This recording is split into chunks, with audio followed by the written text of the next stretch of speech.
noite, companheiros e companheiras. Boa noite. Vou pedir para que todos tomem e nós vamos iniciar agora a nossa atividade.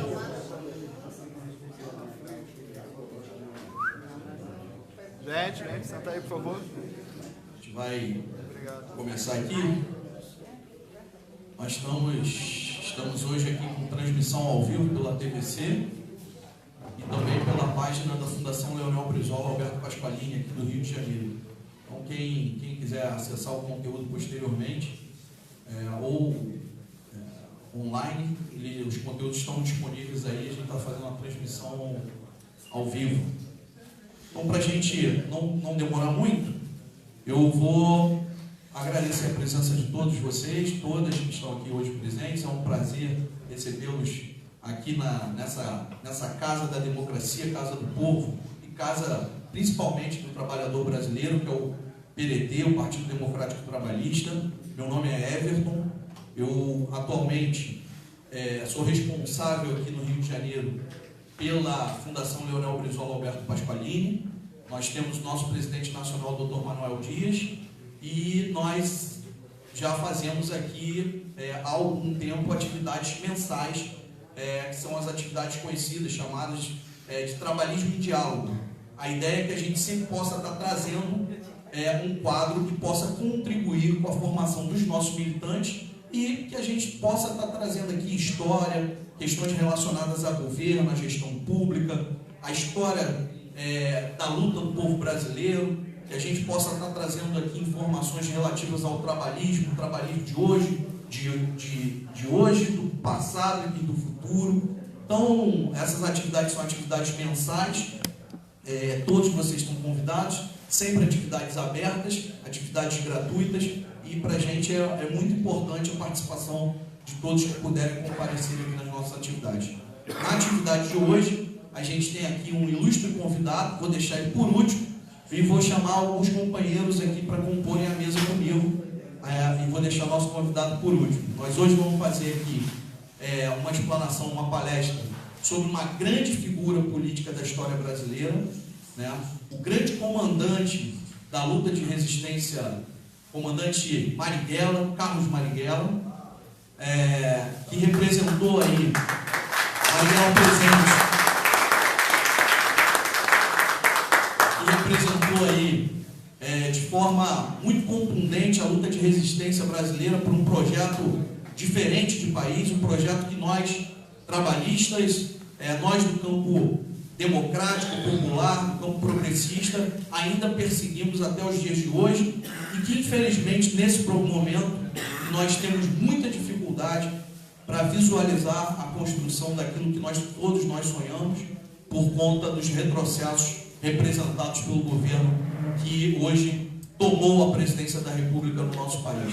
Então, para que a gente construa uma massa crítica, para que a gente some esforços, essas atividades que a gente vem desenvolvendo aqui na nossa fundação são importantes. Então, eu quero convidar aqui, começar convidando aqui o companheiro Francisco Soriano, que é presidente da TVC.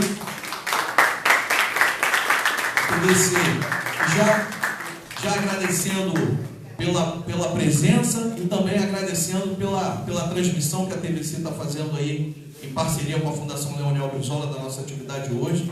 Seja bem-vindo.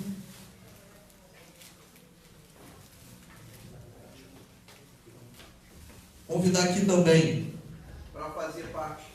Alô? Convidar aqui também para fazer parte, representando o movimento dos aposentados e pensionistas do PDT, o companheiro Sérgio Caldieri, que muito bem nos representa aí para representar a luta histórica do trabalhismo.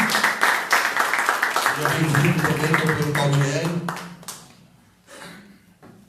Nossa presidenta, Maria José Latigê, hoje ela teve uma dificuldade, mas está aqui muito bem representado no movimento dos aposentados e pensionistas, o MAP, nosso querido Sérgio Caldieri.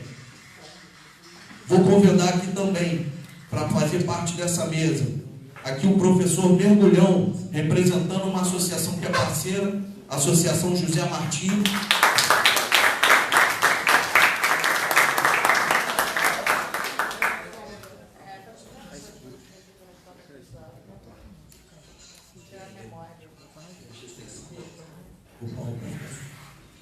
também aqui para a gente dar continuidade. A juventude tinha indicado a companheira Tayane, mas não se faz presente. Eu não posso fazer uma mesa só com a presença masculina, né? A gente tem que combater o machismo na sociedade.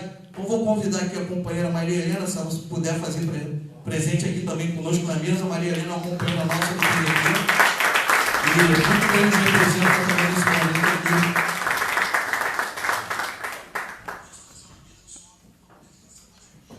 Seja bem-vinda, companheira.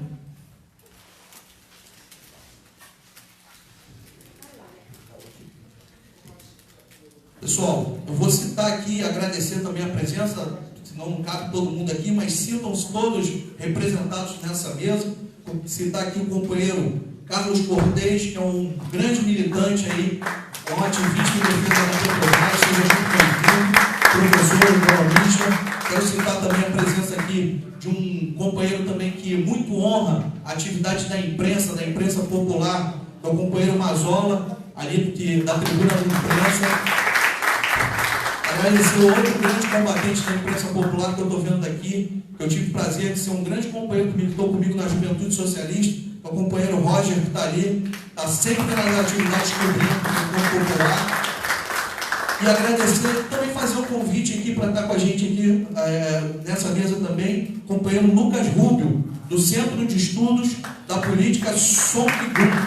É isso, tá certo? Que é um companheiro que representa o Centro de Estudos, que hoje discute as questões ligadas à Coreia do Norte. E não esquecendo também de chamar aqui o companheiro Viegas, também representando o nosso... o Viegas pediu o quê?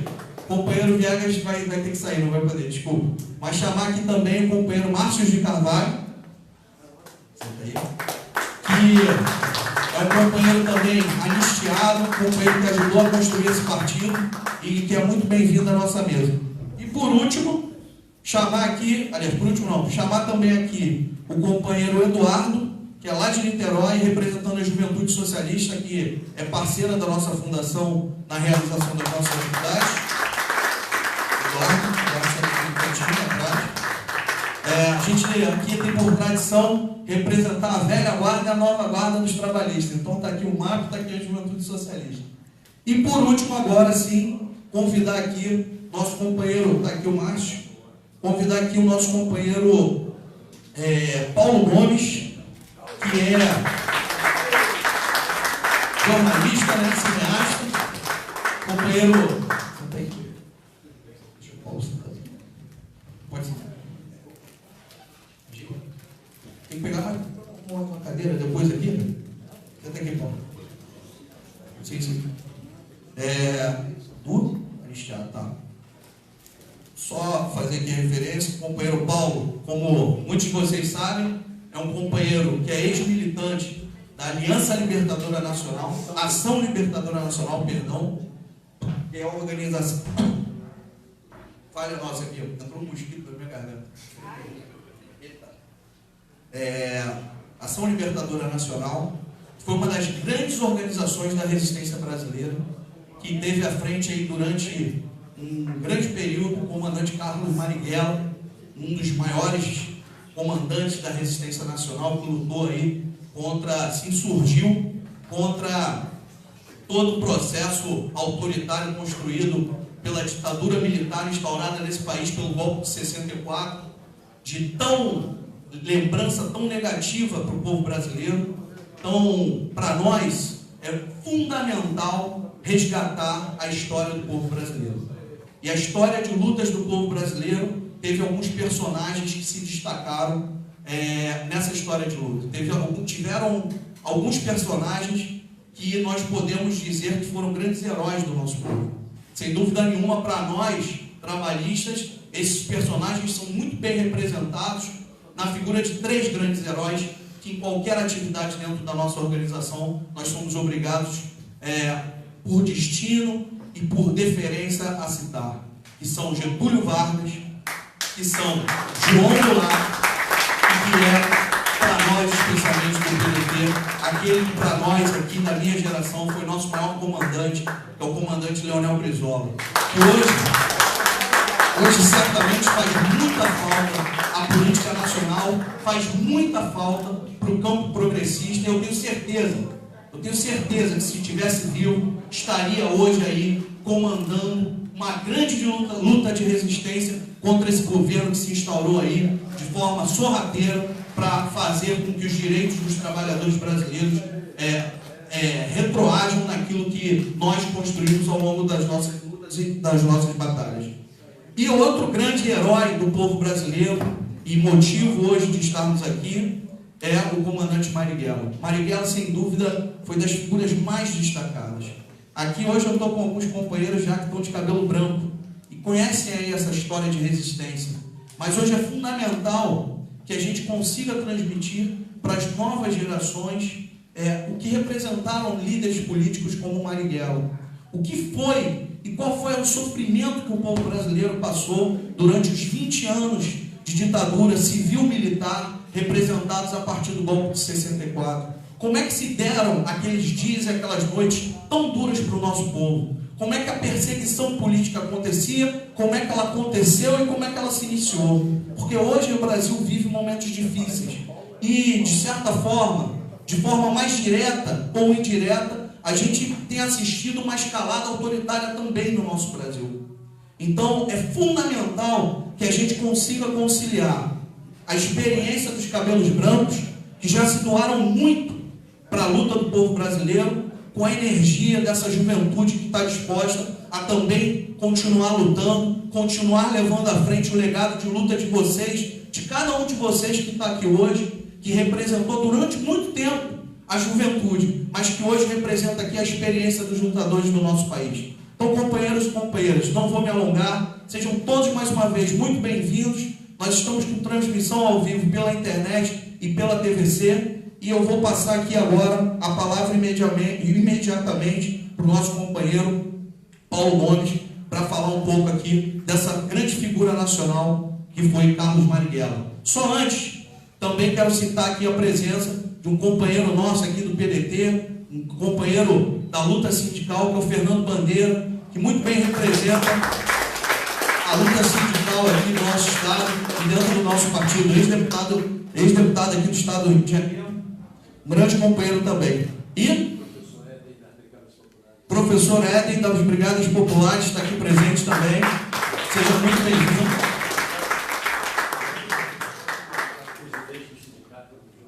Washington Machado, presidente do Sindicato de Jornalistas, também seja muito bem-vindo aqui hoje. Também presente aqui a companheira da FIS, Frente Internacionalista do Sem Teto, companheira Andréa, seja muito bem-vinda. Opa, companheira Esther também do Movimento da Dívida Cidadã, aliás, um dos grandes temas, e já vou deixar um convite aqui para a gente fazer um debate pela Fundação Leonel Brizola sobre a questão da dívida. É um tema também que a juventude tem que se apropriar para a gente poder defender um Brasil melhor. Companheiros, todos vocês se sintam representados. Vamos começar a nossa atividade aqui. Companheiro Paulo. Bom, vamos ser bastante breve aí, mas eu, antes de dar início a essa fala aí sobre Marighella, eu queria fazer... ele, quando preso na Ilha Grande, teve também lá na Câmara de Noronha, ele compôs um poema. Ele era um poeta, acima de tudo, também. Mas eu queria uma pequena estrofe de uma poesia dele chamada Liberdade, e que ele diz: liberdade, e que eu por ti, se torturado for, possa feliz, indiferente à dor, morrer sorrindo a murmurar teu nome. Liberdade.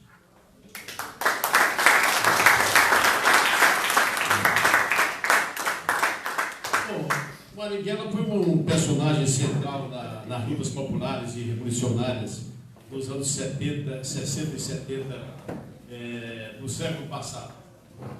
Ele, sem dúvida, foi o maior líder dessa etapa da luta revolucionária, não só no Brasil, mas também na América Latina. E o seu desaparecimento, a sua queda na época, foi um duro golpe, não só no movimento revolucionário aqui, mas que repercutiu em toda a América Latina e para a guerrilha, que não se conseguiu superar essa perda naquele 4 de novembro de 1969, na meia da Casa Branca de São Paulo. Então, a trajetória militante e a sua concepção política partidária, política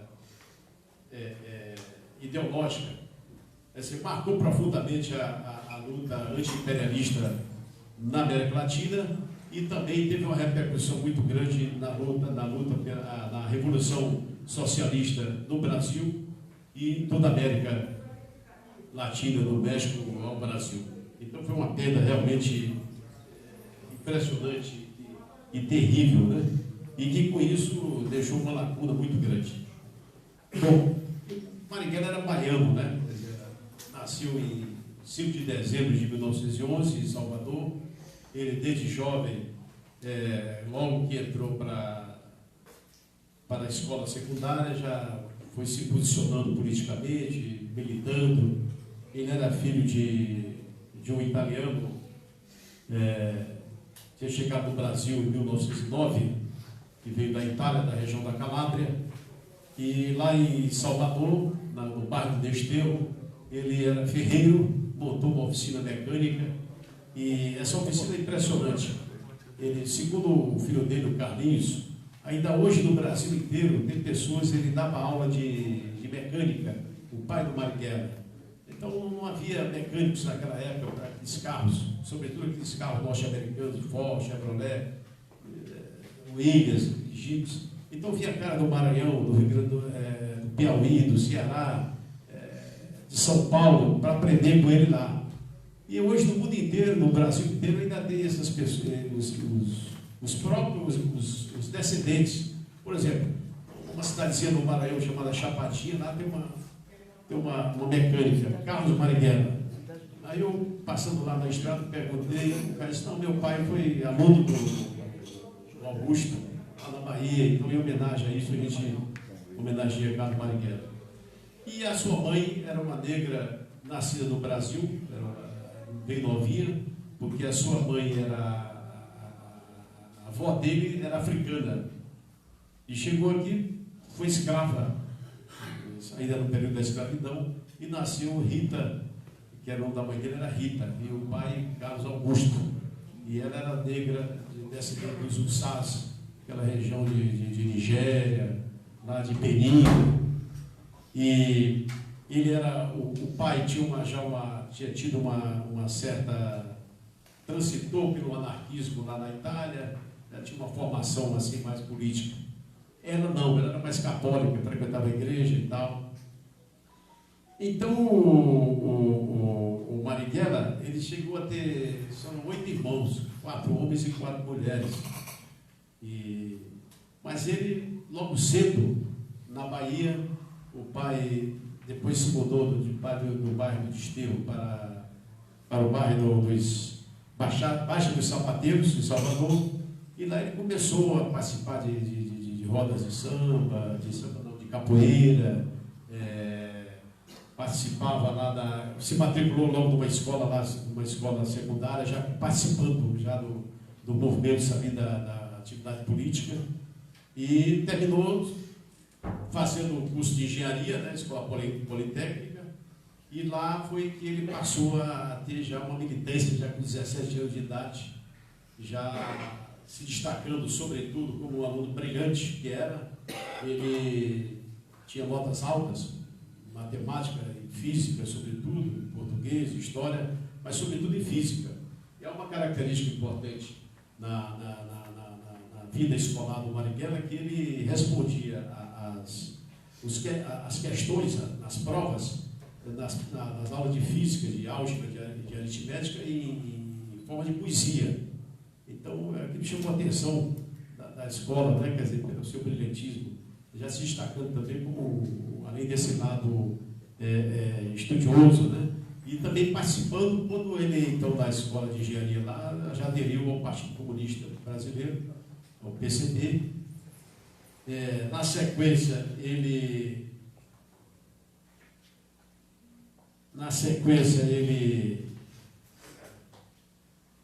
é deslocado para o Rio de Janeiro, já como quadro do partido, E aqui ele passa a ter uma militância realmente...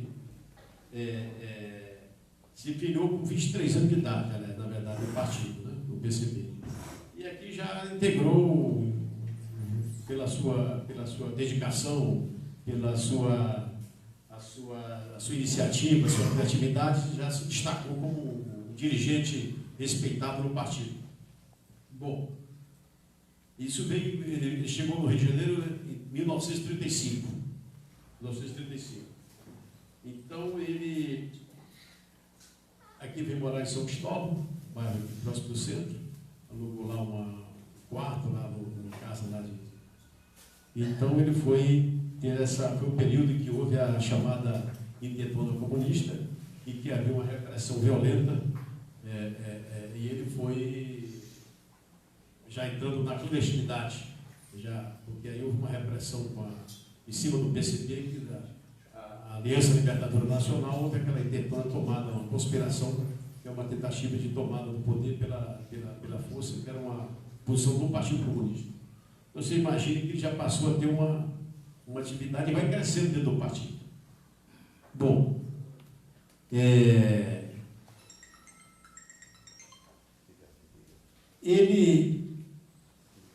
tinha uma posição já meio assim crítica também, já em relação à religião, já tinha um cara que defendia divórcio, já criticava alguns aspectos da questão do feminismo, achava que a luta não devia ser só das mulheres contra os homens, mas sim a emancipação e só o socialismo, a luta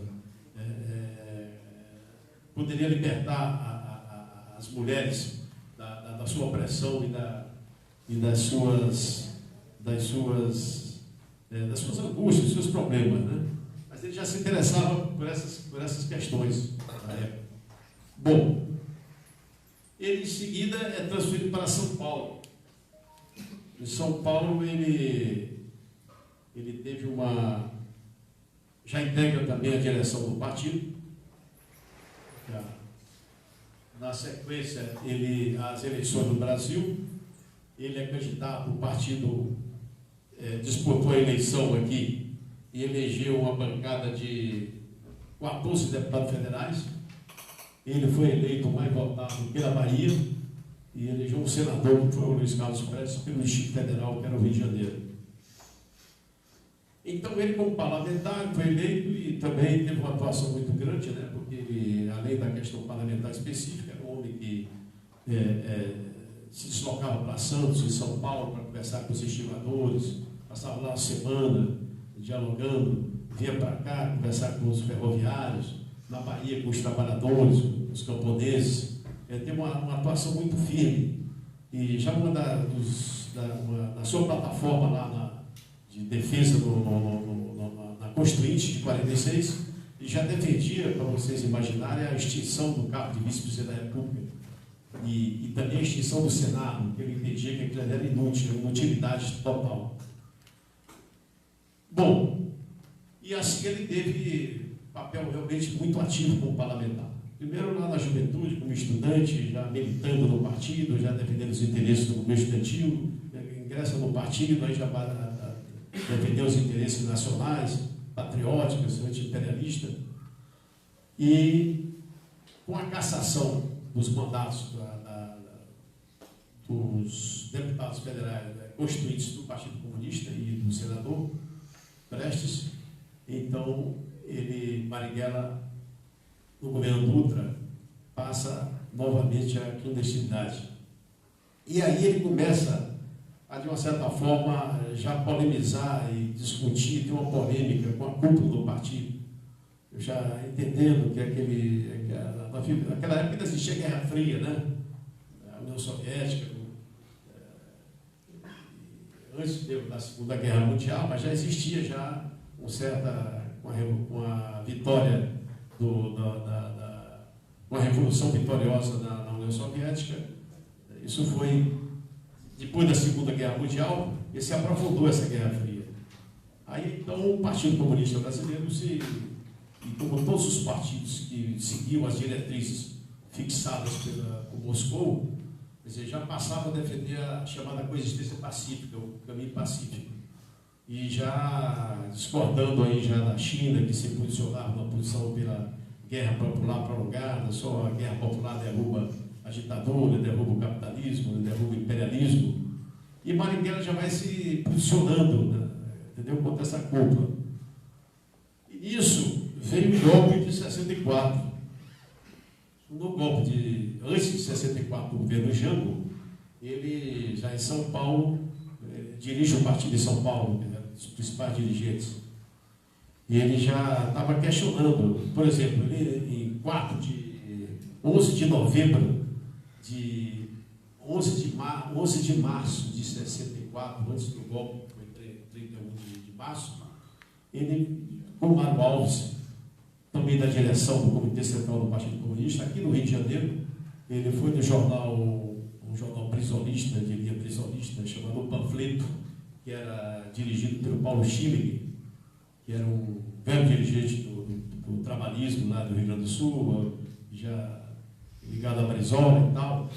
E lá no panfleto, o Paulo Schilling declarou isso aí, no jornal está lá, já dizendo o seguinte, defendendo a pregação do Brizola, a pregação revolucionária, a ação do Brizola de resistência, de pregar o Grupo dos 11, para resistir à tentativa golpista que já estava embrionária aí, promovida pelo maior golpista que foi o Lacerda, o pessoal da UDN. Então já havia e declarou também, os comunistas caminham ombro a ombro com os trabalhistas na luta anti-imperialista e contra a reação. Então já havia um certo, quando você faz um seminário desse, cujo tema é diálogo trabalhista, eu até conversando com alguns camaradas e camaradas aí sobre esse evento, né, até uma certa estranheza. A diálogo, Marighella não era trabalhista, Marighella era comunista, revolucionário, de uma atuação. Mas aí buscando e pesquisando, conversando com velhos companheiros, como por exemplo o nosso amigo e camarada Rafael Martinelli, que está com 94 anos em São Paulo, que foi presidente da Confederação da CGT naquela época, líder dos ferroviários, e que está firme aí. Então, ele tinha uma posição também trabalhista, dialogava com o Jango, só que havia uma divergência entre Jango e Brizola, ele se posicionava lá no Brizola, que defendia uma posição mais resistente contra o imperialismo. E alegando, inclusive, que Brizola, quando foi governador do Rio Grande do Sul, ele nacionalizou aquela Bondixera TT, tomou uma posição nacionalista mesmo, firme, né? Quer dizer, uma posição nacionalista revolucionária, quer dizer, que eu acho que é a posição correta. Então havia uma certa identidade, né? Então foi se aprofundando essa discussão no seio do Partido Comunista, até que culminou com o golpe em março de 64. Aí a situação se agravou, né? Quer dizer, porque o PCB defendia assim como o João Goulart, a não resistência, haveria derramamento de sangue e tal. Só que foi um erro grave, porque na verdade 4 anos depois, em 68 e 70, houve um derrame de sangue maior ainda. E se tivesse havido em 64, já tinha militares, sargentos, oficiais, movimento sindical, quer dizer, movimento camponês, ligas camponesas lá do Julião. Havia um movimento que, quem sabe, se não houvesse possibilidade de neutralizar a onda golpista. Não resiste. Mas, no entanto, 4 anos depois, eles mataram aí todo mundo, né? Perseguiram os trabalhistas, perseguiram os comunistas, perseguiram os revolucionários, e isso aconteceu. Bom, aí isso vai acontecer em 64, 65, 66, ele vai se afastando cada vez mais do PCB, e ele então é preso em 66 numa polícia. Ele tinha tentado identificar onde ele morava na Correia Dutra, ele conseguiu evadir-se, ele foi morar no Meia, lá em Todos os Santos, mas ele tinha um contato com uma moça que fazia limpeza lá. E essa moça ele conseguiu saber na casa dela, e ela foi lá, lavava, cuidava das roupas dele, passava lá, e tinha marcado um encontro com ela na Tijuca para receber a roupa, lá no cinema Esquim, ali na Praça Espenha. E, só que ela estava sendo seguida, cometeu esse erro grave. Aí quando ele percebeu, assim, que estava cercado ou vigiado, ele entrou no cinema. E aí o cinema, a polícia cercou, combinou lá com a gerência, acendeu a luz, tentou prender, ele reagiu, aí deram um tiro, ele atingiu ele e foi preso. Bom, aí viu aquele reboliço tremendo e tal. Foi quando. E aí se aprofundou a posição do Partido Comunista era não resistir, ser preso. Eu me recordo, por exemplo, que uma posição horrível. Eu fui condenado a preso a 12 anos de cadeia e cumpri integralmente, confirmado por STM. Meu advogado foi Modesto da Silveira. Eu me recordo que eu passei 8 meses na Ilha Grande e 4 no DOPS. E tinha um pessoal do Partido Comunista lá, um senhor já de idade, assim, um velhinho lá. Ele dizia assim, olha, toda vez que tem uma ação política qualquer, uma ação aí, o DOPS vai e já prende os velhos, aqueles que já são identificados, já está tudo mapeado, ele vai lá e prende. Eu já disse para minha mulher, esse velhinho do PCB, eu já avisei minha mulher, olha, você guarda aí a bota cueca, pasta de dente, o sabonete na pasta, porque quando eles vierem, já não vai ter trabalho. Quer dizer, isso é a posição de um membro de um partido comunista, de um dirigente, se preparar para ser preso. Quer dizer, se preparar para ser preso, em vez de se preparar para a luta, né, para a resistência, para fazer tomar qualquer iniciativa. Então, dentro dessa linha aí, Marighella e outros escreveu um livro depois da prisão, Por que resistir à prisão? E esse livro foi uma polêmica, que a executiva nacional do partido, do PCB, ela combateu, achou que ele não devia escrever isso, porque não tinha que resistir. Aí provocou, já foi a primeiro conflito, entrave ali, né?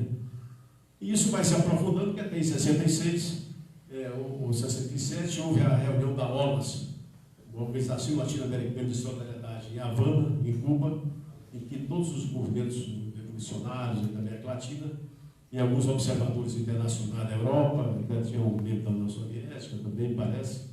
Aí Marighella compareceu sem autorização do PCB. Aí o PCB toma uma posição, se reúne e expulsa Marighella. Aí lá ele já definiu uma posição claramente pela luta armada, pela insurreição, como caminho e resposta à ditadura. E o Luiz, em 64, já havia dito que o governo instalado em 64 era uma ditadura militar fascista. Portanto, tinha que ser combatida pelas armas, aconselhando os patriotas, os brasileiros, os nacionalistas, e todos os que estavam contrariados com o golpe em cima do João Goulart, né, que eles derrubaram o governo legitimamente eleito, eles é que deflagraram a violência, né, quer dizer, os mesmos militares que instalaram a ditadura em 64. Quando ele é expulso, ele escreve uma carta executiva expondo a posição dele, dizendo que realmente não tinha mais o que fazer no PCB e que o caminho agora era organizar a resistência revolucionária, o caminho armado, né, para derrubar a ditadura e na luta anti-imperialista. Né. Em São Paulo, como ele comandava, foi se constituído o Agrupamento Comunista de São Paulo. Foi a identidade assumida lá no rompimento. E, segundo Moisés Vinhas, que é um intelectual aí de esquerda, marxista, ele diz que 10 mil militantes se retiraram, saíram do partido nesse período. E, dentre estes 10 mil, 6 mil ingressaram na LN, que era uma organização, porque o Marighella tinha um papel importante, era um meu de quadro e tal. Aí em São Paulo, então, junto com o Joaquim Câmara Ferreira, que foi um quadro importantíssimo lá da organização, eles então se constituíram no Agrupamento Comunista de São Paulo. E Mário Alves, Apolônio de Carvalho, Jacó Goreda e João Berteles e outros formaram uma corrente, se reuniram em Belo Horizonte e procuraram Marighella para integrar o PCBR, Partido Comunista Brasileiro Revolucionário.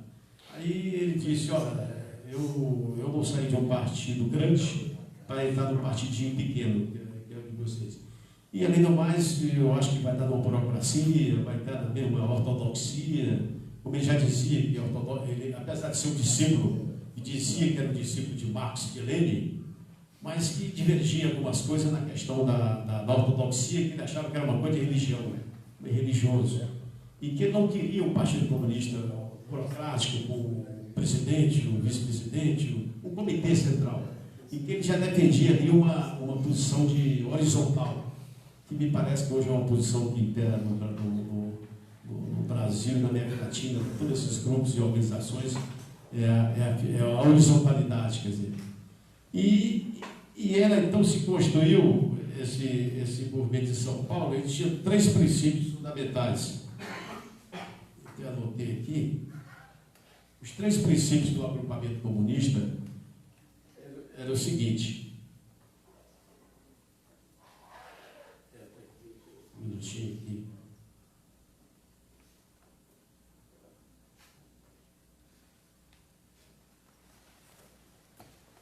Eu botei aqui, rapaz, estava na ordem, terminei tirando aqui da hora. Aqui não está. Vou achar já.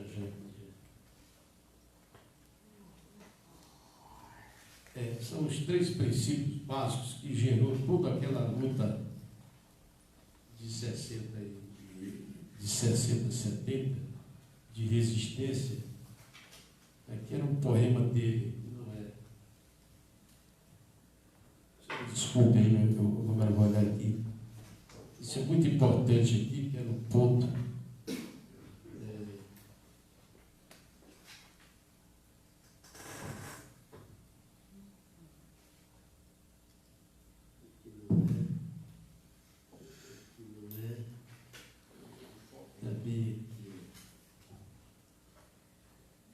Bom, esses princípios, eu tenho mais ou menos de cabeça, porque eu militei nessa organização do início ao fim dela, né? Primeiro, era de que o dever de todo revolucionário era fazer a revolução. Esse era um princípio. Segundo, que não se deveria pedir licença para fazer ações revolucionárias. E o terceiro era o princípio de que a ação faz a vanguarda. Está aqui.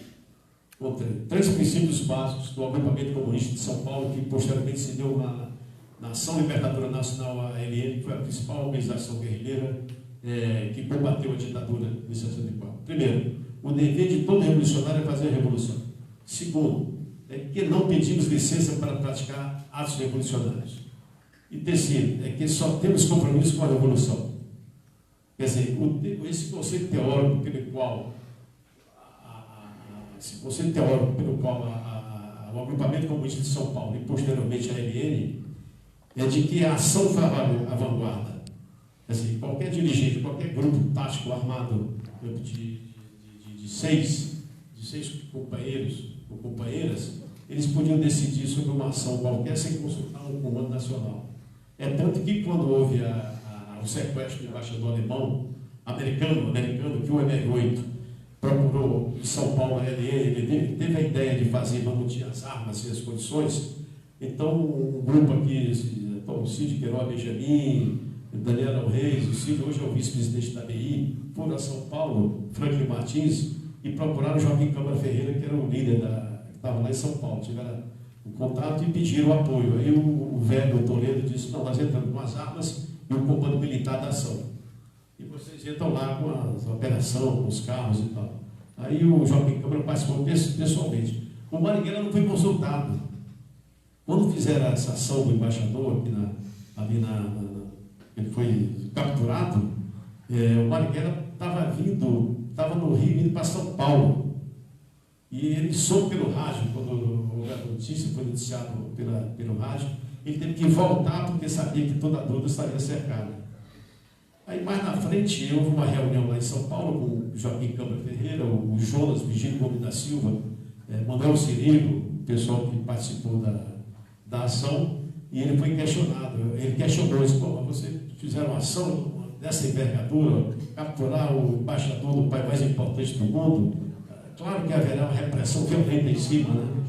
Aí o Manuel Cirilo disse para ele: bom, mas um dos princípios da LN não é que o não se deve pedir permissão, licença para fazer uma ação revolucionária, o dever do revolucionário é fazer a revolução, mas, bom, baseado nisso é correto.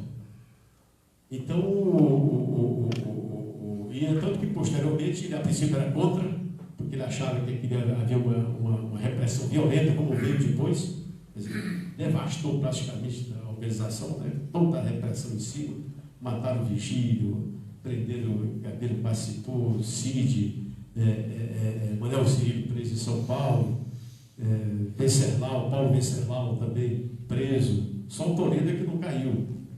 Então, você vê que, mas mesmo assim, ele escreveu um documento saudando os patriotas que que fizeram ação e que foram libertados pela captura do embaixador norte-americano. É claro, tinha que ser embaixador, é um princípio da economia que você só troca um valor por outro igual. Quer dizer, eu não vou trocar 5 milhões por R$1.000. Eu vou trocar, se fosse o embaixador do Paraguai, o embaixador do Peru, não sei se eles voltariam 15 ou 20, mas o embaixador norte-americano, que é um país que respaldou e financiou, apoiou e animou o golpe de 64, eles iam trocar. Se pedisse 100, eles dariam também. Então, combinou com foi desenvolvendo essas ações, todas pelo crescimento das expropriações bancárias. Depois houve a execução também daquele espião, capitão do exército norte-americano, que estava fazendo um curso em São Paulo, na USP, que tinha combatido no Vietnã, Chandler, que também foi executado lá na época. E isso foi desenvolvendo, mas ele era muito corajoso, tinha realmente... Porque Marighella, de poeta, era um homem muito brincalhão, era um homem assim muito... que eu conheci agora mesmo, eu tive... em pleno carnaval, ele saía vestido em blocos de baiana, de brincalhão, era um cara assim que gostava dessas coisas.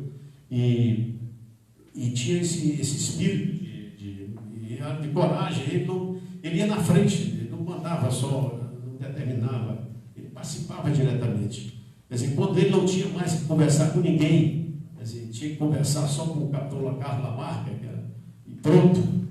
Aí ele vai, não. Ainda teve os contatos com ele tinha os contatos diretos com a igreja, com os frades dominicanos lá no Perdizes, em São Paulo, e já sabia, tinha conhecimento de que estavam vivos isso,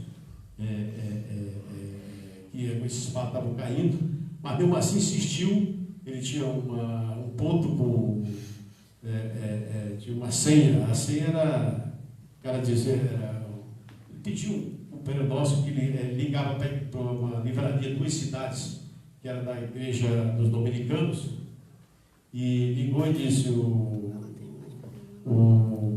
Ernesto, que era o nome de guerra dele, espera vocês 8 horas na gráfica. Aí o Frei que estava preso, dois freios que estavam diretamente em contato com ele, que estariam na ceia, era o Frei Ivo e o Frei Fernando. Aí o Frei Fernando, apavorado, com medo, entendeu? Talvez com pistola na cabeça dele, ele foi e disse: não, tudo ok. Aí tinha marcado um ponto com ele lá na Alameda Casa Branca, lá nos Jardins de São Paulo, na área nobre de São Paulo, e na altura do número 1800. Quando ele cobriu, que entrou no ponto, os caras estavam lá no Fusca, ele estava cercado. Ainda teve uma pessoa lá da segurança dele que chegou ali na rua antes, o ponto era 8 horas da noite, 20 horas. 18h30, teve a presença de espírito, competência para detectar. E vários agentes policiais estavam namorando em carros, assim, distantes, quer dizer, mas não percebeu, e ali então caiu. E com isso, dia 4 de novembro de 2011. Mas Marighella, além disso, ele escreveu vários livros também, né? Ele teve na China, teve lá, era um grande admirador da longa marcha do Mao Tse-tung na década de 30, tá? Além da União Soviética, que era do partido, era mais frequente. Mas também admirava, tinha como exemplo que nós devíamos guiar aqui na LN a coluna Prestes, na década de 20, dos tenentes para combater as mazelas da República Velha, né, da Arthur Bernardes, Washington Luiz, e luta de Lampião, enfim, ele era e dava como exemplo a resistência dos brasileiros que resistiram contra o invasor holandês no século XVII, no Nordeste. Então, isso tudo aconteceu. Ele escreveu algumas questões sobre a guerrilha, escreveu o mais importante livro que ele escreveu é o chamado Mini Manual do Guerrilheiro Urbano. Esse livro ele foi traduzido para mais de 10 idiomas no mundo inteiro e serviu de referência para o movimento dos Tupamaros no Uruguai, o movimento do Baader-Meinhof na Alemanha, vários grupos revolucionários que atuavam no mundo. Esse é o mini manual. Eu tenho até uns exemplares aí, que agora a gente fez uma tradução dele aí, né, de São Paulo. E estava muito preocupado com a situação no Brasil, nacional, e dedicou toda a sua vida. Ele passou 33 anos de militância, se dedicou. Ele, quando foi assassinado, ele tinha 57 anos de idade. Morreu ainda prematuramente. E com isso desapareceu, quer dizer, uma das referências dessa luta, né? Quer dizer, o legado de Marighella continua atual, continua cada vez mais. Agora que a gente está vivendo um momento aí de um grupo de extrema-direita que subiu o poder, a turma dos porões, a mesma turma que fez o golpe e que queria continuidade da repressão pelo Silvio Frota, essa é a turma que está aí, todo o Bolsonaro, da ultra-direita e tal, né? Então, acho que faz uma falta muito grande, assim como faz falta Leonel Brizola, né? Quer dizer, cara que teve uma importância muito grande. Se tivesse vindo essas personalidades, hoje talvez ele tivesse, que há uma certa desorientação, hoje, de todos os partidos e grupos. Vocês imaginem que agora mesmo, você vê que o PDT está sendo vítima de uma traição de uns 8 deputados. Está conversando com o Trajano Ribeiro, domingo, lá na Zona Sul, ele estava me dizendo que essa Tabata Amaral, ela, quando entrou para o partido em São Paulo, a direção do partido de São Paulo, PDT, ela vem de um grupo chamado Acredito, que é um grupo, parece que recebe a orientação daquele Gutenberg, do Leumann, que é um bilionário dele, e foi para os Estados Unidos financiado por esse grupo. Esse grupo bilionário foi financiado. Aí ela assinou um documento que o presidente, segundo lá, do partido, dizendo que ela podia votar de acordo com a sua consciência. Quer dizer, ela está se apegando um pouco nisso. Então, é a história dessas traições, desses tudo, não no nível de um partido oficial, institucional, do PDT, aconteceu também na IRN com esses padres que fracassaram, coitados, né? Fracassaram sob tortura, violentamente. Esse padre Fernando Brito, que entregou o Marighella, ele foi morar em Goiás Velho, lá em Goiás, morava num convento lá no subúrbio, vivendo até pobremente. Ele, há 2 meses atrás, ele faleceu, morreu, mas vivia angustiado, agoniado, dizia sempre que foi uma tragédia na vida dele e tal, né? De forma que, Everton, em Minas Gerais, eu depois posso ainda fazer uma segunda intervenção, mas em Minas Gerais era isso assim que eu queria falar. Muito obrigado. E queria agradecer aí a oportunidade. Obrigado, companheiro Paulo. Para nós aqui é um prazer te ouvir e retratar esse personagem tão importante da nossa história, da história de resistência do povo brasileiro. Como eu disse, o compromisso da Fundação Leonel Brizola Alberto Pasqualini é um compromisso de formação política. Você citou agora, e acho que é importante a gente fazer um breve comentário sobre a questão desses 8 deputados do PDT que, desonrando a nossa tradição, desonrando a nossa história, que votaram contra o povo brasileiro e contra os direitos trabalhistas que começam a ser construídos aqui no nosso país por um grande trabalhista, principalmente ali pela figura do nosso maior, para mim, pelo menos, pela figura do maior presidente que esse país já teve, que é Getúlio Vargas. A legislação trabalhista, ela dá o seu pontapé ali inicial, né? Se fosse um jogo de futebol, é aquele primeiro toque de bola, a partir ali da Revolução de 30, e pelas mãos de um governo trabalhista, de um governo nacionalista, né, construído sob a liderança do nosso maior presidente, que foi o presidente Getúlio Vargas. E aí hoje, já no século XXI, 8 deputados do PDT ousam desafiar o povo brasileiro e a orientação muito clara do nosso partido, né, orientação de um partido que, de forma muito democrática, fez uma série de debates para construir a sua posição sobre a reforma trabalhista, a reforma da Previdência, fez uma série de consultas aos deputados, que caminhou por todo o Brasil apresentando um projeto alternativo a essa reforma nefasta que está aí. Nós fomos talvez um dos poucos partidos políticos do campo progressista que conseguiu apresentar uma proposta concreta e alternativa a essa proposta que foi votada e apresentada pelo governo Bolsonaro. E mesmo assim, 8 deputados que deveriam honrar a nossa trajetória de luta, eles insistiram em ir contra a nossa trajetória e envergonharam a nossa história. E aí, por que é importante essa atividade? Porque uma das coisas que esses grupos que financiaram quadros no Brasil inteiro vem fazendo é formar novos quadros, principalmente influenciados pelo pensamento liberal. Então, mais do que nunca, a formação política ela se torna necessária. Não tem como cobrar de um militante se esse militante não foi bem formado. E aí é papel das organizações que pensam o partido, a Fundação Leonel Brizola é uma delas, é papel também de fazer a análise de onde nós erramos.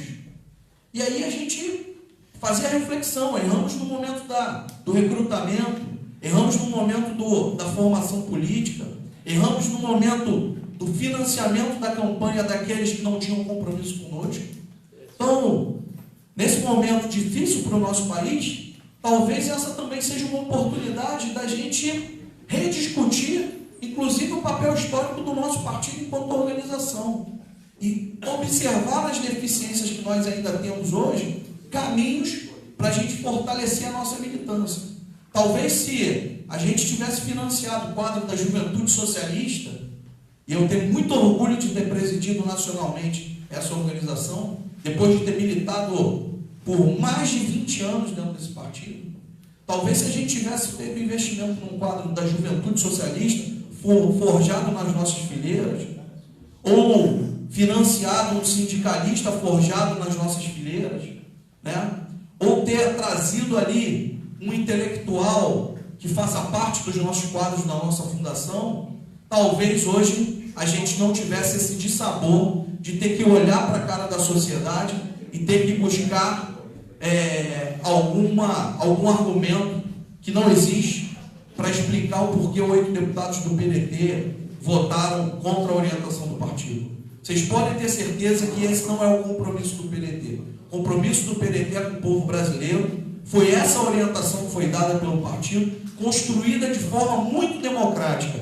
Eu estou aproveitando porque nas redes sociais vem uma série de ataques que estão sendo feitas ao nosso partido hoje, e a nossa posição, muito de longe, foi construída de forma muito democrática. Nós fizemos vários encontros, discutindo com sindicalistas, com a sociedade, com estudantes, com trabalhadores, com especialistas em previdência, para a gente apresentar uma proposta para o Brasil, e a gente apresentou e estava lá. Então, não existe desculpa, não existe justificativo para esses deputados. Nós, ontem, na nossa direção nacional se reuniu, nós demos início a um processo que vai avaliar a conduta desses deputados. A Comissão de Ética Nacional, ela instaurou um procedimento para isso. Quem sabe, né? Vamos esperar aí que, talvez no segundo turno, quem sabe, no segundo turno da votação, se esses deputados, esse processo aí deve demorar uns 60, 90 dias, quem sabe eles não mudam de ideia agora e votam a favor do povo brasileiro. Vamos esperar isso aí. Eu, sinceramente, tenho minhas dúvidas, mas a esperança é sempre a esperança. Companheiros, eu vou passar aqui rapidamente para algum dos companheiros da mesa que queiram usar a palavra e depois vou fazer um bloco de perguntas também dos companheiros que estão aqui na plateia. Eu só vou pedir para o pessoal, para a gente, porque tem a questão das transmissões, senão depois a gente derruba. Maria Helena. Boa noite a todos. Eu queria dizer o seguinte, com relação à exposição do Paulo, eu queria dizer que, Paulo, eu li o livro do Mauro Magalhães. Isso, olha, eu recomendo que é uma senhora biografia. O Marighella tinha uma personalidade super rica. É como você falou, você já disse que ele era poeta, ele era uma pessoa incrível, incrível. Agora, eu já admirava o Marighella muito antes, quando comecei a fazer meu curso de Ciências Sociais, lá atrás. Eu entrei na faculdade em 1967, em plena ditadura, mas o meu curso, lá no interior de São Paulo, em Rio Claro, uma faculdade em que os professores vinham da USP para dar aula. O meu professor de Sociologia, ele dava aula no enfoque marxista. Então, eu tive a felicidade de fazer a faculdade nessa época. Então, a minha concepção do mundo já era muito voltado para a esquerda. Muito, muito. E quando o Marighella foi morto, eu estava em casa e deu no noticiário, Jornal Nacional. Estava vendo o jogo Corinthians. Hein? Estava vendo o jogo. Pois é. Na minha casa, todos eles lá assistiam futebol, mas interrompeu e deu a notícia da morte do Marighella. Olha, foi um choque para mim. Foi um choque. E depois, na faculdade, os estudantes lá comentavam, muito abalados, porque eles sabiam quem era o Marighella, o que ele tinha feito, a resistência dele, tudo mais. Agora, rapidamente, passar para um outro assunto que você falou, sobre a questão do PDT e do voto dos 8. Em 2003, quando Lula apresentou a reforma da Previdência, que atingia os funcionários públicos, cerca de 11 ou 12 deputados do PDT votaram a favor do projeto da reforma. Sabe o que o Brizola fez? Expulsou todos. Brizola expulsou todos. O PDT tinha eleito 24, 25 deputados e ficaram 12, mais ou menos. Quer dizer, o Brizola teve essa iniciativa, teve essa atitude e não se preocupou com o fundo partidário, não se preocupou com as consequências que teriam. E ficou aquela linha de atuação que era muito, muito peculiar ao Brizola, muito rigoroso em termos dos princípios. E você falou, Everton, que sobre o quadro que está acontecendo, eu creio que se Brizola estivesse vivo, o quadro não seria bem esse não, sabe? Porque o Brizola analisava e o Brizola, ele ia fundo, ele sabia o que estava por trás de tudo. Eu tenho a impressão que ele, com a militância dele, com os tijolaços que ele publicava, ele estaria influenciando muito. E eu creio que os rumos dos acontecimentos nesse país não seriam esses. Muito obrigada.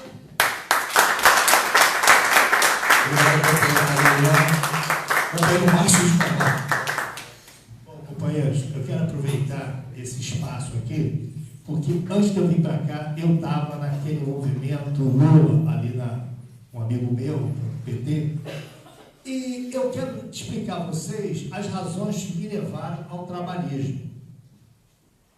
Em 79, o Bandeira estava comigo, lá no Cine Show Madureira, eu quero que tenha testemunha.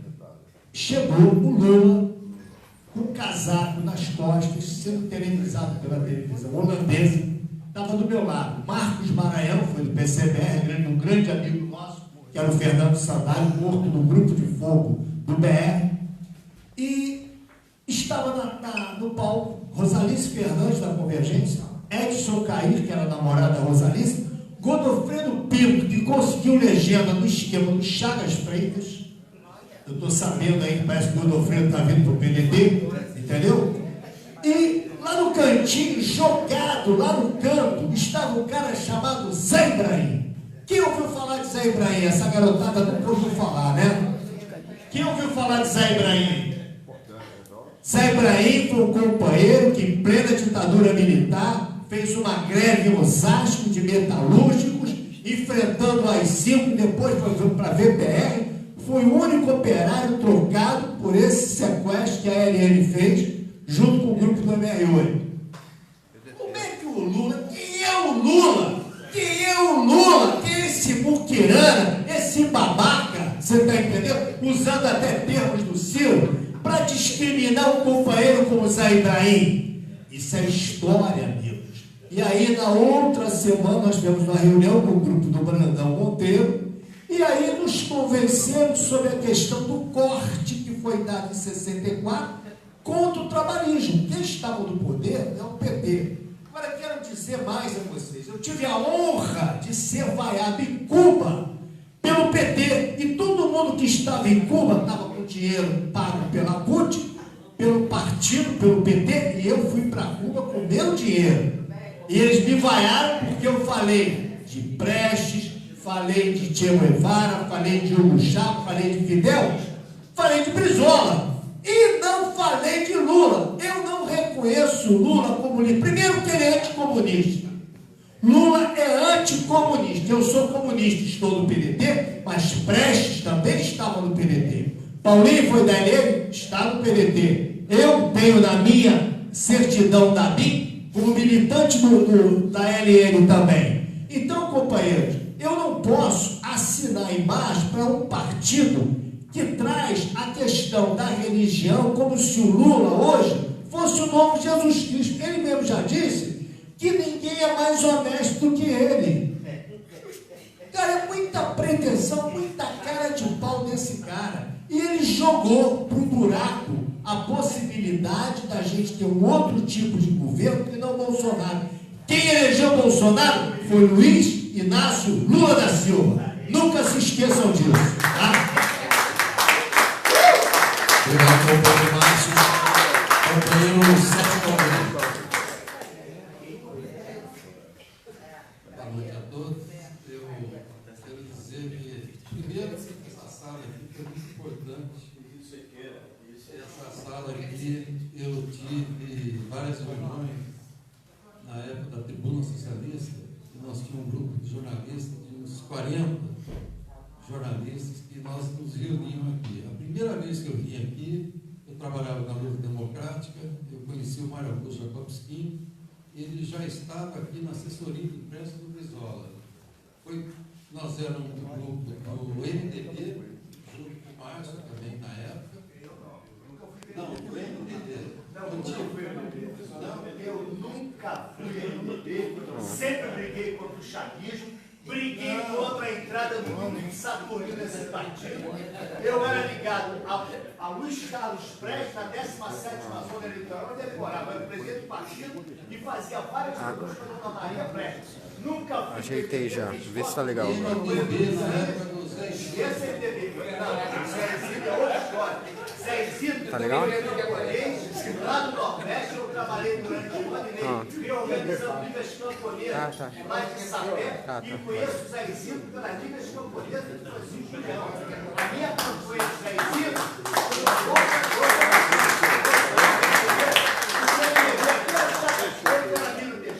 Ou você era amaralista, que era uma quadrilha de bandido, ligada a Moreira Franco, ou era quadrilha do Rio, né? Eu em bandeira. Era só. Daqui a 40 anos eu quero estar assim, hein? Daqui a 40 anos eu quero estar assim. É um grupo da época do Modesto da Silveira. Era um grupo do MDB autêntico.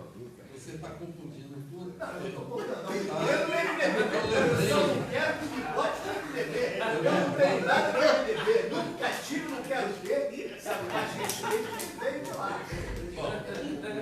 Respeito é uma barbaridade. Ao diabo e o inferno. Porra, tá louco.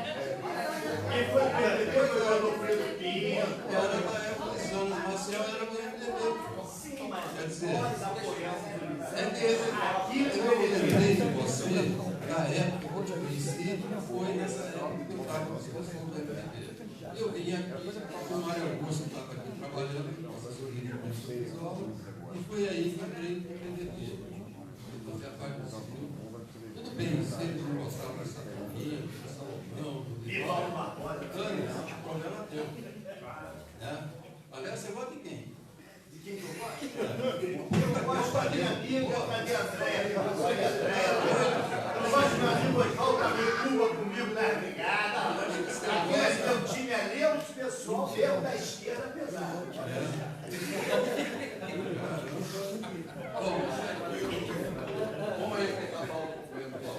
Mas então, além dessa sala aqui ter sido muito importante, não só do grupo de jornalistas do PDT, com a Tribuna Socialista, Wagner Teixeira, Ronaldo Lacronanda, Falso Louco, Pedro Porfírio, Pedro Aires e tantos outros aí que faziam parte desse nosso grupo. Eu queria parabenizar o Elton pela essa palestra, que tem que organizar sempre, que fazer sempre, e trazer personalidades, assim como o Paulo, para falar sobre o grande Marighella, que é um cara que foi um exemplo, né, de luta para o Brasil, para a América Latina e para o mundo. Né? Eu, por coincidência, hoje no Facebook apareceu uma foto, há 4 anos atrás, que foi aniversário de Clara Hart. Clara Hart foi esposa do Marighella. Ela estaria fazendo 94 anos. E por coincidência hoje apareceu no Facebook umas fotos que eu tirei com ela aqui na Caixa Econômica Federal, que foi uma exposição em homenagem ao Marighella. Então tem foto, eu com a dona Maria Prestes, sem incomodar o Márcio. Não, bota no PMDB, pelo amor de Deus. E tirando o PMDB, está tudo perdendo. Mas aí também tem o filho do Marighella, o Carlos Marighella, e a Clara Hart. Ela veio de São Paulo para essa exposição. Então, quero parabenizar você por essa bela aula sobre o Marighella, que o povo precisa saber quem ele foi. E hoje em dia nós estamos vivendo aí, eles estão querendo até contar o outro lado da história do golpe militar de 64. Então você imagina o que é que nós estamos passando por tudo isso. E uma pessoa que eu queria ressaltar e lembrar também foi o Carlos Eugênio Clemente, né, que morreu aqui.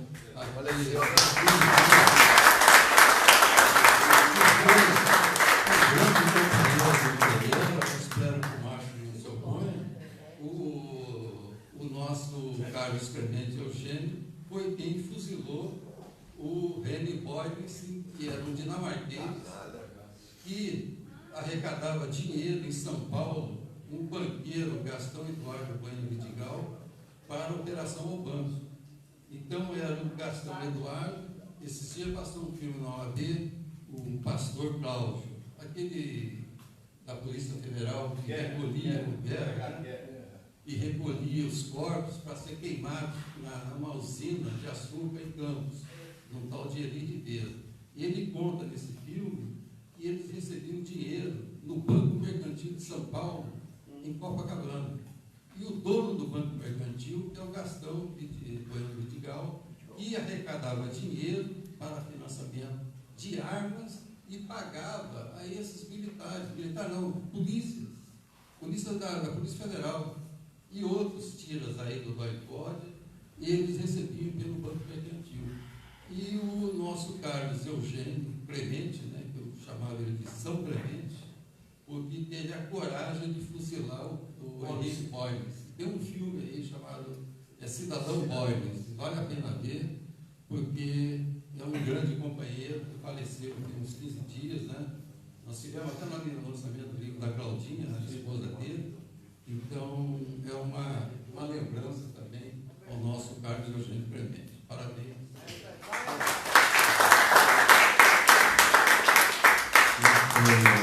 Agora o companheiro Clemente, Carlos Eugênio. Presente. Carlos Eugênio. Presente! Companheiro agora, Soriano. Eu quero cumprimentar mesmo na pessoa aqui do colega, do companheiro que nos dirige, que é o Everton, esse poder jovem, e cumprimentar as mulheres na pessoa aí da Maria Helena, e agradecer, sobretudo, ao Paulo, que me fez fazer uma viagem agora ao passado, porque, de verdade, quando a gente sai da prisão e conheceu a tortura, que baixou o inferno no mais profundo, né? Com aquelas bestas feras, a gente sai, de fato, muito bloqueado. Então, eu conheci Marighella em Copacabana. Ele estava perdido aqui no sentido que ele estava clandestino e perdera o contato com a organização. E eu, então, pelo PCBR, que estava fazendo um curso por encomenda do partido aos oficiais caçados, de informações, né, de segurança e informações. Então, nesse meio tempo, o companheiro falou: escuta, você que está também, nós tínhamos um certo contato, a gente tramitava relativamente pela chamada corrente revolucionária, porque a esquerda estava dividida em duas correntes. A corrente que a gente chamava, os que se diziam, que se programavam revolucionários, eu faço questão de ser muito humilde. Ninguém é dono da verdade. Então, a gente se proclamava nós os revolucionários. E eles a gente chamava de reformistas, porque quem havia parlamentar aceitava a chamada, até mesmo a via pacífica. E eu quero render uma homenagem aqui, um companheiro também que está aqui conosco, que é o companheiro Washington, que também vivenciou esse período, meus respeitos, eu estive com ele até na TV Câmara Estadual, depondo um pouco sobre como foi aquela noite negra que o Brasil, noite tenebrosa que o Brasil viveu. E então a gente, quando tramitava, e isso é muito importante, a gente conseguiu, num certo momento, fazer uma frente também ampla, que isso é importante, nós temos que ser dialéticos, e fizemos um panfleto, e a metade do panfleto era da corrente que a gente chamava então de reformista, os taxava de revisionistas. Né? E o outro lado, então, isso que o Paulo falou é uma verdade. A gente ia para as passeatas, nossa palavra de ordem é só a luta armada derruba a ditadura. E a outra corrente dizia assim, o povo organizado derruba a ditadura. E não brigava, não era que nem hoje o pessoal aí como é que vai, que quebra as vidas no final dos nossos Black que o pau quebra. Bom, mas tipo isso, esse dia nós não tínhamos mais segurança para panfletar assim abertamente, nós mapeamos assim uns 30 edifícios no centro do Rio de Janeiro, foi feito isso em nível nacional, a gente jogou do alto do edifício, espalhamos a cidade com esse trabalho. E todas as duas correntes cumpriram rigorosamente com a tarefa. Fizeram, e ninguém nesse dia caiu. Dito isso, eu conheci então Marighella porque eu estava fazendo esse curso pela corrente revolucionária e ele estava aqui no Rio, havia um falhado ponto com ele, faltado ao ponto. Então, esse companheiro, que era um major caçado do Exército, Major Hugo Amorim, já falecido, ele disse: escuta, como é que a gente pode entrar em contato com o pessoal da ALN? Não era ALN, como o Paulo falou, não tinha ainda nome, era agrupamento comunista de São Paulo. Comunista de São Paulo. E aí eu entrei em contato com ele e falei: olha, tem um companheiro aí de vocês chamado Ernesto. O cara fez assim, de guerra. Do Marighella. Então, mas como é que ele também não conhecia, talvez não conhecesse aquele companheiro que a gente fosse levar para lá, então dali com ele para a organização e fazer a reunião deles. Então eu tive que estar presente. Nesse interessante, o pessoal da Oficiais Caçados me levou até uma mesa, eu fiquei lá esperando, de costas, daí a pouco chega o companheiro Marighella, depois que eu o reconheci, e fiquei ali 15 minutos, eles estavam levantando, o pessoal trabalhava direitinho, aqueles oficiais caçados, o tempo todo rodavam ali para ver se tinha um. Depois chega o pessoal do Marighella, aí eu levantei isso aí, mas nesses 15 minutos foi extremamente valioso. Ele falava da importância da teoria assim, revolucionária, ele falava do partido, é uma organização pesada em meio à ditadura, numa situação de ditadura para se fazer a luta armada, e a importância também de nós estudarmos muito o que é informação, o que é contra-informação, o que é desinformação, o que é norma de segurança. Você está sendo seguido. Tinha de tudo que era tipo de tática. Você estava sendo seguido, você então faz de conta que você vai entrar no ônibus, aí o cara entra, você não entra. Então ele embarca. Outra é você está sendo seguido, você acha que você está em superioridade de vantagem, o cara é pequenininho, você é grandão, você passa seguido. Que teve maluco fazer isso. Né?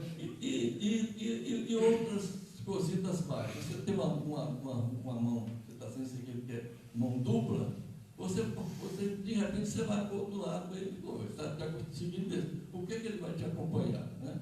Então tem uma opção, e por fim, como o Paulo falou, você o enfrenta. Né? Então você não vai se deixar sem preso. Ele foi além do que eu esperava. Ele fez um resumo extraordinário aqui do que é essa personalidade que a história mundial, na verdade, registrar, haja vista. Eu considero Marighella, eu assim classifico os irmãos aqui marxistas, me permitem eu assim catalogar. Nós temos o marxismo é a teoria revolucionária, e existe os que trabalham o instrumental do marxismo. Por exemplo, o leninismo é uma tática de como chegar via leninismo, operário.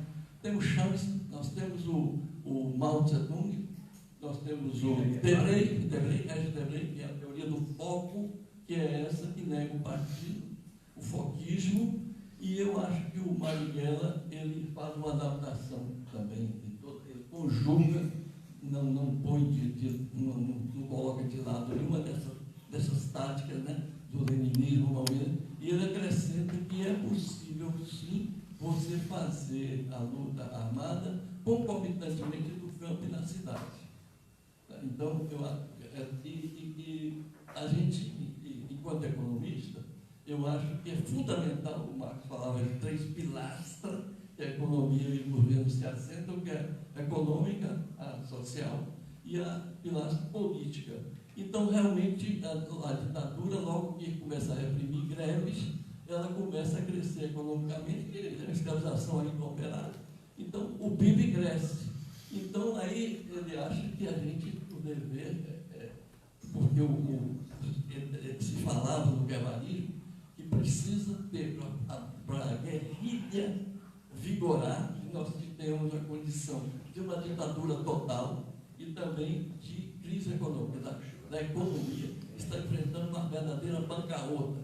Então, o Marighella diz, mas então vamos fazer essa bancarrota, vamos destruir aí as pontes, as torres, e então vamos paralisar a economia. Então, é uma coragem a mais.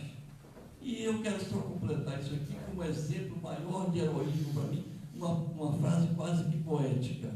Quando o Fidel desembarca com um contingente de menos de 50 homens em Sierra Maestra, né, vindo do México, junto com o Che Guevara, ele diz assim: somos poucos, não podemos fazer o inimigo escapar. Então, sempre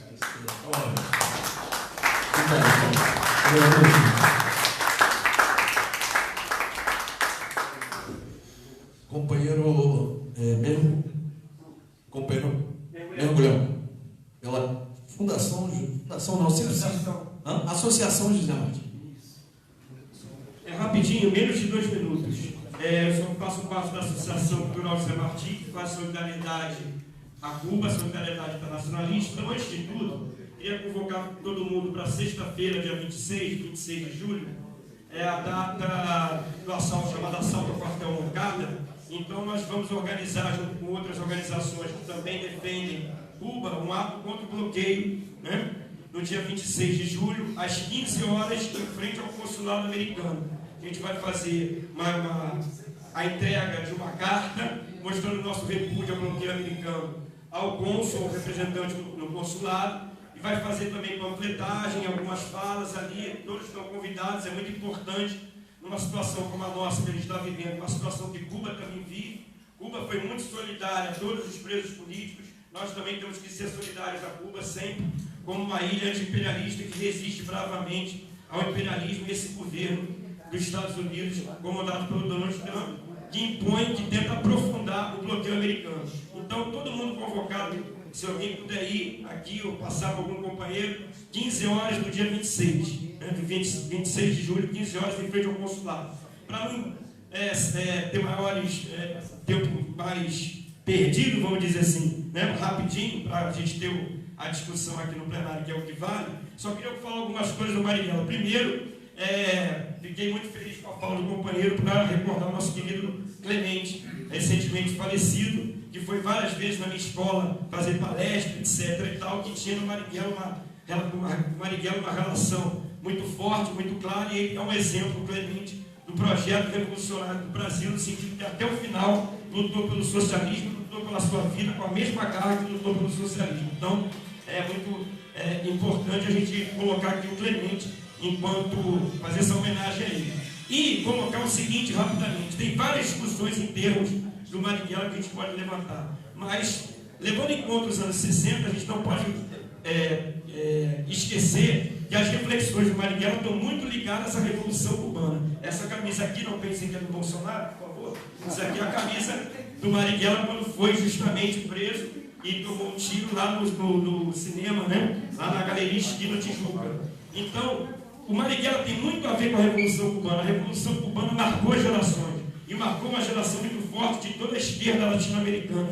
E o Marighella foi filho também desse projeto da Revolução Cubana, com todo o desconforto que já tinha, ao caminho pacífico e tal, que foi coroado em 64 com a não resistência do PCB. O Marighella já via a Revolução Cubana como algo fundamental, como o que estava acontecendo também no Vietnã, ou seja, um pequeno contra o grande, os pequenos grupamentos contra o exército profissional. Ele via nisso a possibilidade.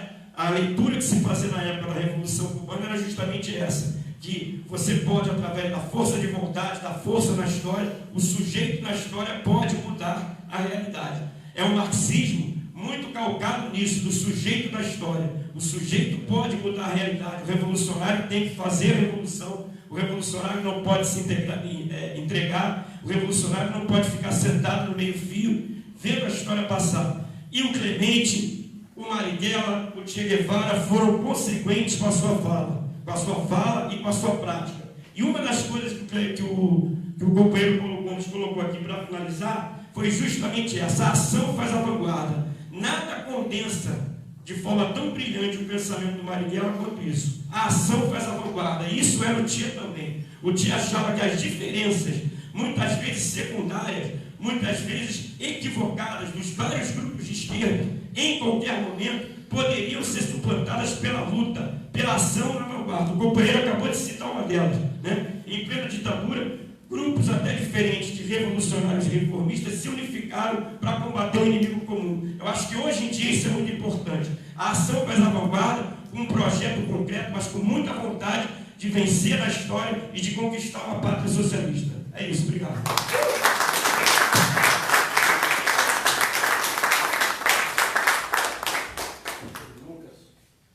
Boa noite, eu vou falar rapidamente aqui por uma questão de tempo, né?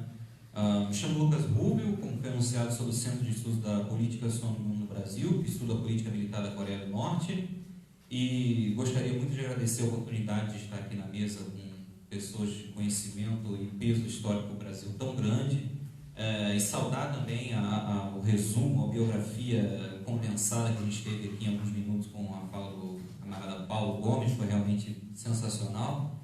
E quando escuto sobre a história de revolucionários brasileiros ou a história da luta no Brasil, isso me lembra muito a luta da Coreia, na Coreia do Norte, a República Popular Democrática da Coreia, que tem uma história admirável de luta contra o imperialismo japonês e depois, atualmente também, o imperialismo norte-americano. E eu acho que o que a gente poderia citar como um elo muito grande é a questão da memória, né? Na Coreia você tem inúmeros monumentos, feriados, museus e espaços do país dedicados à memória dos heróis anti-japoneses, dos heróis do Exército Popular, do partido, que lutaram sempre pelo socialismo, pela libertação do país e por um caminho independente da Coreia. E são sempre muito bem lembrados como heróis nacionais, assim como os principais líderes que encabeçaram o movimento revolucionário coreano, como o presidente eterno Kim Il-sung. E o caso Marighella é uma questão de memória também. E o Brasil é um país com muito pouca memória, né? Nós esquecemos os nossos heróis, as pessoas que lutaram de fato pela libertação do nosso país, e a gente dá nome a praças, a monumentos e saúda verdadeiros assassinos e fascínoras no lugar dos verdadeiros líderes populares. E é o que a gente está vivendo hoje em dia com a ascensão desse governo. A gente, cada vez mais, as figuras negras da história estão sendo reclassificadas, né? O revisionismo histórico é muito grave, e isso acontece tanto com a Coreia do Norte quanto no Brasil também. Então eu faço um convite a todos a conhecer um pouco melhor a realidade da República Popular Democrática da Coreia, a Coreia do Norte, que, assim como o Marighella pontuou muito corretamente e foi explanado aqui por vocês, o marxismo não é uma religião concreta e única que se deve seguir exatamente como um dogma. Não, os coreanos estão aí para mostrar que o socialismo, o marxismo, é uma base da qual você desenvolve conforme as realidades do seu país e realidades da sua luta, do seu contexto histórico e social.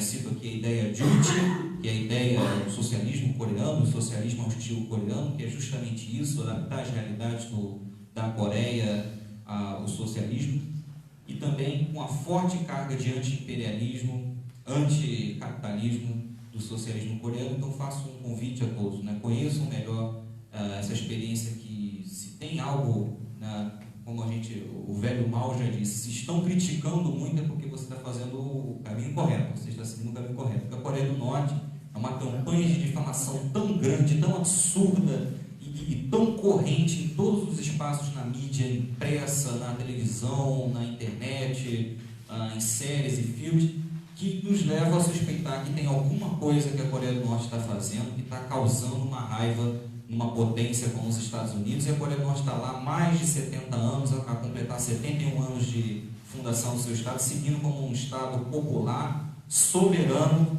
anti-imperialista e socialista. Então, agradeço muito a fala de todos aqui, a oportunidade, e boa noite.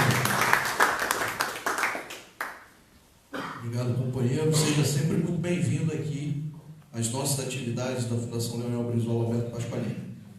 O último companheiro da mesa aqui que está escrito é o companheiro Eduardo. Eduardo é vice-presidente da Juventude Socialista aqui no estado do Rio de Janeiro.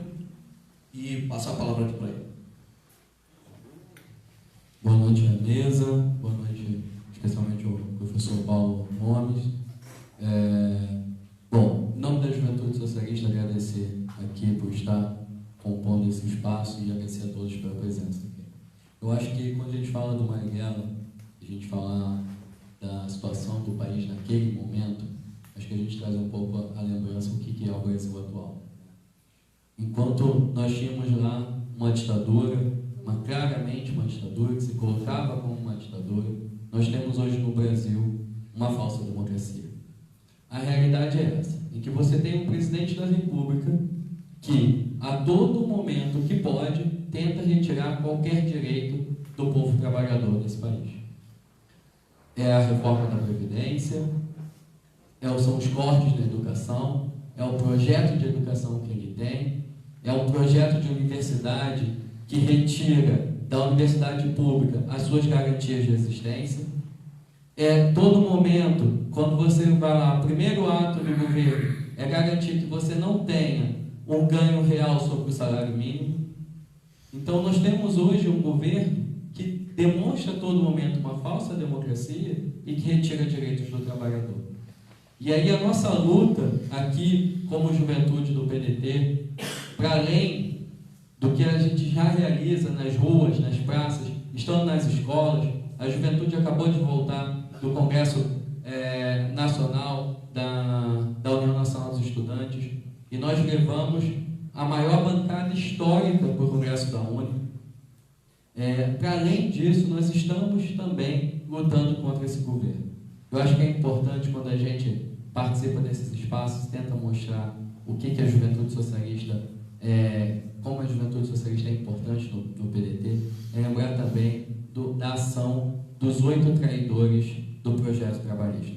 A juventude socialista, através do nosso presidente nacional, o William, ele protocolou na reunião da Executiva Nacional o pedido de que não aceitemos mais que organizações que são desvinculantes do projeto trabalhista, organizações que são financiadas por entidades terceiras, entidades que estão envolvidas de fato com muito dinheiro, com grandes banqueiros, que essas instituições não financiem mais candidaturas do PDT e que nós não aceitemos mais as candidaturas que vêm dessas entidades. Isso é uma proposta da Juventude Socialista que nós vamos defender lá. E, claro, para todos aqueles que traem o nosso projeto, para todos aqueles que de fato não comungam com aquilo que acreditamos, que tem a nossa base, Leonel de Moura Brizola, João Goulart, Darcy Ribeiro e o grande Getúlio Vargas, que todos aqueles que não comungam com isso, que deixem o PDT, porque esse partido tem história, esse partido foi construído por pessoas, de fato, que apostam na vitória do povo trabalhador.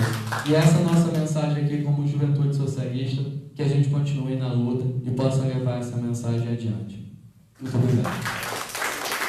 Obrigado, companheiro Eduardo. Para a gente dar continuidade aqui à nossa tarefa e observando também a questão do horário, vamos, se algum companheiro desejar fazer pergunta, só levantar o braço e aí a gente encerra aqui, podemos fazer aqui, se tiver, vem aqui. Aí só levantando o braço aqui.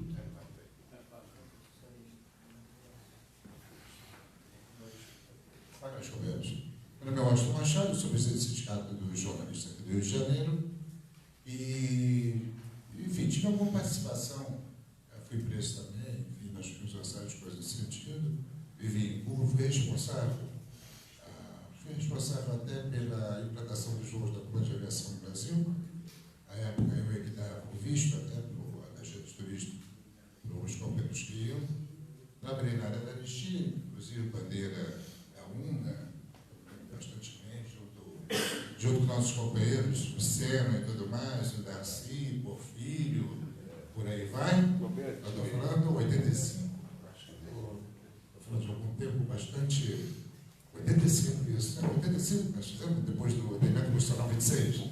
Foi 85, 86, por aí na Alfaralfim, 24, 501 era lá ainda, né? Isso tem bastante tempo, mas essa é uma história. Hoje eu estou num outro contexto, agradeço o companheiro Soriano, até o Paulo Gomes também, da UTL, enfim, todos os companheiros aqui da mesa, e eu queria deixar só um pedido a todos. Primeiro, só o companheiro da Rosa Martins, dizer que eu, junto com o José Gomes Tararico, nós somos membros perpétuos do comitê da Rosa Martins, até porque nós participávamos, eu reconheci o Márcio, saiu, eu reconheci, me lembrei, 50 quilos atrás, 50 anos atrás, quando eu militava junto com a Cássio, no PCBR antigo ainda, o Caldeira, o Milton Caldeira também, o João, eu estou falando muito tempo isso, né? Mas eu não vou nem tocar nesse assunto, porque isso é um assunto para muito tempo. Eu só quero fazer um pedido a todos os companheiros aqui presentes, inclusive nosso companheiro da Coreia também. Nós, do Sindicato dos Jornalistas, a partir da semana que vem, todas sextas-feiras, a partir das 18 horas, nós estaremos projetando filmes Nós estamos trabalhando com a Casa da América Latina, estamos trabalhando, inclusive, vou pedir ao Soliano também, uma sala de filme que eles têm, e todos aqueles que tiverem filmes. Eu hoje represento o Centro Cultural Brasil República Árabe Saharaui Democrático, festivalizado, aqui no Rio de Janeiro. Tem uma série de filmes sobre Sahara, sobre a nossa luta do Frente Polisário, lá no sul da Argélia. E tem vários, se vocês quiserem assistir, toda sexta-feira, com Álvaro Alvim, 37, 501, nós estaremos projetando filmes, não só sobre o Sahara, mas também, gostaria de ter sobre a Coreia, sobre Cuba também, outros companheiros de Cuba também, e também todos aqueles outros países que estiveram sofrendo todas as opressões, que como nós sofremos vários tipos de opressão aqui. Então eu queria pedir que disponibilizassem esses filmes, até porque nós estamos com a juventude agora da UERJ, graças aos nossos companheiros aqui, que estão nos ajudando, e a juventude de várias outras faculdades. Nós estamos trazendo o nosso sindicato para assistir esses filmes e saber, porque cada país tem um contexto. A Coreia é linda, por exemplo, eu vi uma declaração do general americano no curso da Guerra da Coreia, que ele dizia: nós estamos muito bem, nós estamos avançando para o sul. Avançando para o sul? Essa guerra do norte, o cara estava avançando para o sul, estava recuando. Os caras não diziam que recuava, estava avançando para o sul. Quer dizer, aí quando a gente começa a ver esse tipo de filme, quer dizer, o jogo de palavras, a gente começa a entender o que é. Então eu gostaria até de ter alguns filmes também da Coreia, até da nossos companheiros de Cuba também, e eu ficaria muito feliz de poder disponibilizar. O Álvaro Alvim, 37, 501, toda sexta-feira, a partir da semana que vem, 37, 501, o Edifício Rex, onde tem um negócio, uma sex shop embaixo, tá? Mas não é lá não, é lá em cima, tá bom? Só para deixar claro o negócio aqui, tá bom? Um abraço, meu nome é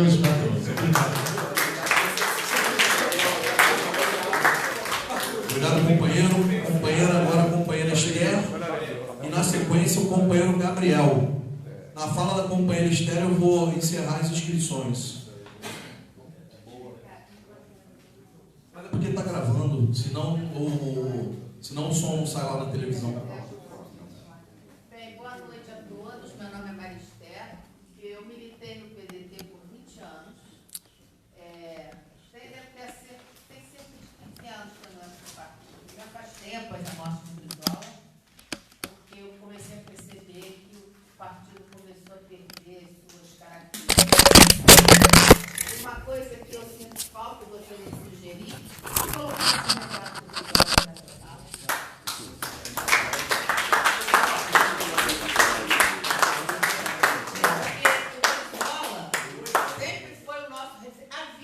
Retirada do Brizola, a geração dele, né? A Maria tinha do Hotel de Andrade, Darcy Ribeiro, Luiz Carlos Prestes, todos os nossos mortos eram homenageados. Maria Werneck, uma galeria de fotos aqui, e foram todos retirados. Então, como se fala tanto em memória, então eu acho que seria no mínimo um exercício de coerência termos um retrato, especialmente da nossa liderança maior, que graças a ele estamos hoje aqui nesse espaço. E foi o grande saudoso Leonel de Moura Brizola. E eu gostaria também de fazer algumas considerações acerca dessas deputadas financiadas pelo Grupo Le Monde, um dos homens mais ricos do mundo, hoje mora na Suíça, financiando uma deputada sobre a legenda do PDT de Brizola, e que vota a favor da reforma dessa mulher da ministra. Desculpa, mas acho que não está mais na hora de negociar. Nós estamos sendo devorados, estraçalhados. Você mandou um quarteirão no centro do Rio de Janeiro sem que o miserável te aborde e peça um prato de comida. Eles não pedem mais dinheiro, pedem comida. Cenas dantescas. Não tem mais espaço para negociar com essa gente. É eles do lado de lá e nós, o povo, do lado de cá. Não tem mais espaço para negociar.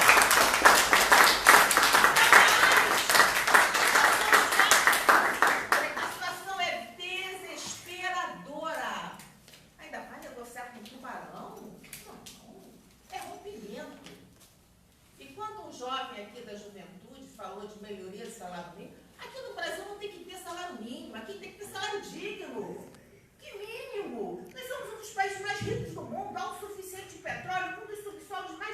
ricos em minérios estratégicos.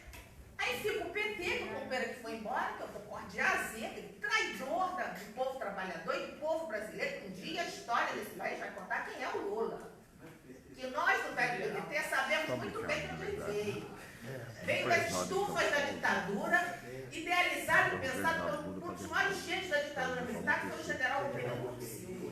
Só que o Alberto não imaginava que o PT crescesse tanto. Então, eles têm como bandeira melhoria. Melhoria? Cadê a luta por um salário digno?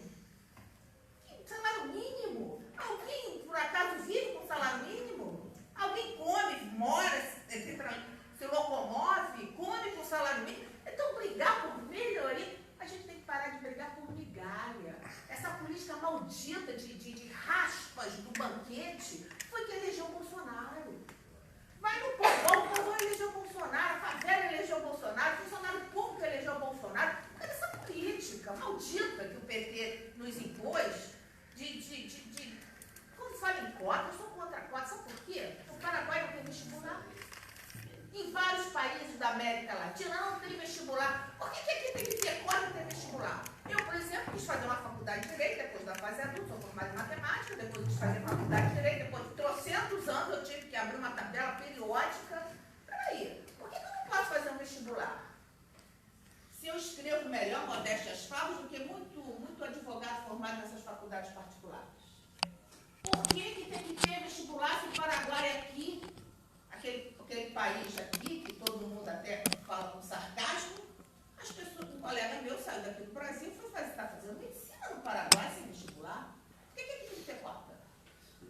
Então, na verdade, eu acho que nós temos é que repensar de que lado nós vamos ficar. Ou vamos fazer de conta que essa história de luta no parlamento não está dando. Está aí, bancou da bancada